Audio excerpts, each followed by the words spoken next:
ভাই একটা ছোট্ট প্রশ্ন করছিলাম ভাই, এখন যে তেনা পেঁচায় স্বল্প দৈর্ঘ্য বাংলা চলচ্চিত্র দেখাই দিলেন ভাই, মানে আমি তো সম্মতির কথাই বলতেছিলাম রে ভাই, আমি তো এখানে কোনো কিছু অন্য কিছু জানি না। আপনি কি কি কি বইলা হ্যান ত্যান ত্যান তেনা মেনা পেঁচায় আপনি সম্মতি দিবেন কিনা এটা জিজ্ঞেস করছি আমি। পরিবারের ভিতরে আবার সম্মতি হয় কিভাবে? আপনি না বললেন যে আপনার কালকে সেদিন বললেন যে সব পোলাপাইন হইলেও কোনো সমস্যা নাই। তা এখন যদি কি কি বুঝেনি তো, পোলাপান হইলে, কি পোলাপান হইলে? আপনি সেদিন বলছিলেন যে যদি আপনার সব পোলাপাইনও গে হয় তা আপনার সমস্যা নাই, এটা বলছিলেন না? গে হইলে তো সে একজন লাইফ পার্টনার বেছে নিবে, তার পছন্দ মতো বেছে নিবে। আমার সাথে বা মানে পরিবারের সদস্যদের সাথে করে কিভাবে? এটা কি মানে আপনারা মানে এরকম হয় না, করেন না এরকম, মানে করেন না এরকম? এটা তো আপনারা করেন না। আপনাদের ধর্মে আছে। আপনাদের হাবিল-কাবিল করছিল বোনের সাথে। এটা তো আপনাদের বিধান। আমরা করছি, হ্যাঁ এটা হ্যাঁ হ্যাঁ, এটার কোনো প্রমাণ বিধান। আছে? হ্যাঁ ভাই, বিধান। হ্যাঁ, আপনার ছেলেই হলে সমস্যা নাই, এটা আমাদের বিধান, ঠিক আছে, ভাই, সমস্যা নাই এখন। আপনার ধর্মে হাবিল-কাবিল করছে না ভাই? হাবিল-কাবিল কি করছে নাকি করে নাই? একটু বলেন তো? আমি, আপনি কি, আপনাদের হাবিল-কাবিল করছে নাকি করে নাই? একটু এই জিনিসটা আচ্ছা আমরা একটু দেখে নিই। মিজানুর রহমান আজহারীর বক্তব্য একটু শুনে নিই। আপনাদের হাবিল-কাবিল করছে কিনা একটু শুনি আমরা, হ্যাঁ?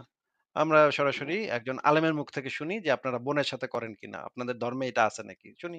আদম আলাইহিস সালামের এই জীবন পরিক্রমা সবচেয়ে গুরুত্বপূর্ণ একটি মজার বিষয় হচ্ছে যে কিছুদিন পরেই তাদের কুলকে আলোকিত করে, তাদের সংসারকে আলোকিত করে নতুন প্রজন্ম আসতে শুরু করলো।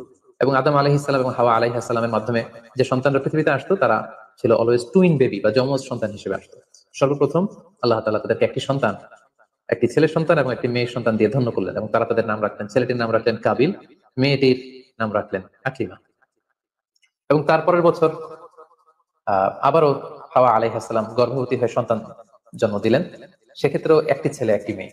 কারণ এই ছেলে মেয়েদের বিয়ে দেওয়ার তখন পদ্ধতি ছিল, এই বছর যেই ছেলে জন্মগ্রহণ করেছে সেই ছেলের সাথে পরের বছরের মেয়ের বিয়ে হতো, এবং এই বছর যে মেয়ে জন্মগ্রহণ করেছে তার সাথে পরের বছরের ছেলের সাথে এভাবে ক্রসিং সিস্টেমে বিয়ে হতো। যেহেতু পৃথিবীতে আর কোনো মানুষ তাদের আশেপাশে ছিল না, ফলে নিজেদের ভাই বোনদের মধ্যে বিয়ে হতো, তবে ওলট পালট করে।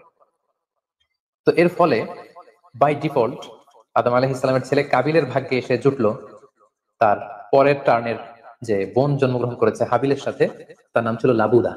লাবুদার সাথে কাবিলের বিয়ে হবে এবং হাবিলের সাথে ইকলিমার বিয়ে হবে, এটাই ফিক্স করা হলো। কিন্তু এখানে একটি সমস্যা দেখা দিল, সেটি হচ্ছে ইকলিমা ছিল খুবই সুন্দরী, she was a very beautiful lady. ফলে কাবিল এটা মেনে নিতে পারেনি। সে প্রশ্ন উত্থাপন করলো যে কেন আমি লাবুদাকে বিয়ে করবো।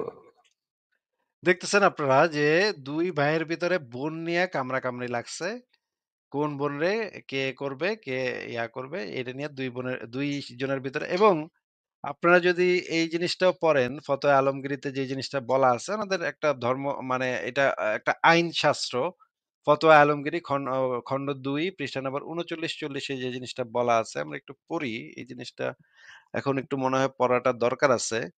এই মুমিন দের জন্য এই জিনিসটা পড়া দরকার আছে। এখানে ওনাদের যে মাসালাটা আছে সেটা হচ্ছে পুরুষের খাহিসাত ও কামোদ্দীপনার পরিচয় হলো এই যে পুরুষের জননেন্দ্রিয় সোজা ও শক্ত হয়ে যাওয়া, আর পূর্ব হতে শক্ত থাকলে তা আরো বেড়ে যাওয়া। তাবিন এটাই সহি মত। জাওয়াহিরুল আখলাতি এভাবেই ফাতোয়া দেয়া হয়। খুলাসা পুরুষের জননেন্দ্রিয় সোজা ও শক্ত হয়ে যাওয়ার পর যদি সে তার স্ত্রীকে তলব করে না পেয়ে স্বীয় কন্যার উরুদয়ের মধ্যবর্তী স্থানে তা প্রবেশ করায়, তবে এতে এই কন্যার মা তার জন্য পিতার জন্য হারাম হবে না। আপনারা দেখেন এখানে কি কথাটা বলা আছে, মানে একদম মানে আপনারা আরো বড় করে দিচ্ছি, আপনারা একটু দেখেন যে ওনাদের একটা আইন শাস্ত্র যেখানে বলা আছে, মানে অদ্ভুত বিষয় ভাই, অদ্ভুত দুনিয়া। দেখেন এখানে বলা যে আহ, কি বলবো ভাই, কি বলার আছে ভাই। উম, ওনাদের মুমিন মানে ওনাদের মুসলিম পুরুষের ওইটা যদি শক্ত হয়ে যায় তাহলে স্ত্রীকে তলব করে না পেয়ে স্বীয় কন্যার, ওহ ভাই, ওহ ভাই, মানে কি বলবো এগুলা, কি বলার আছে, এগুলা তো কিছু বলার নাই। মানে এই হচ্ছে ওনাদের অবস্থা, এবং ওনারা নাস্তিকদের দাঁত ভাঙা জবাব দেওয়ার জন্য ওনারা সেইগুলা উদ্ভট সমস্ত প্রশ্ন করে, যেটা যেটা যেটা মানে কি বলবো ভাই,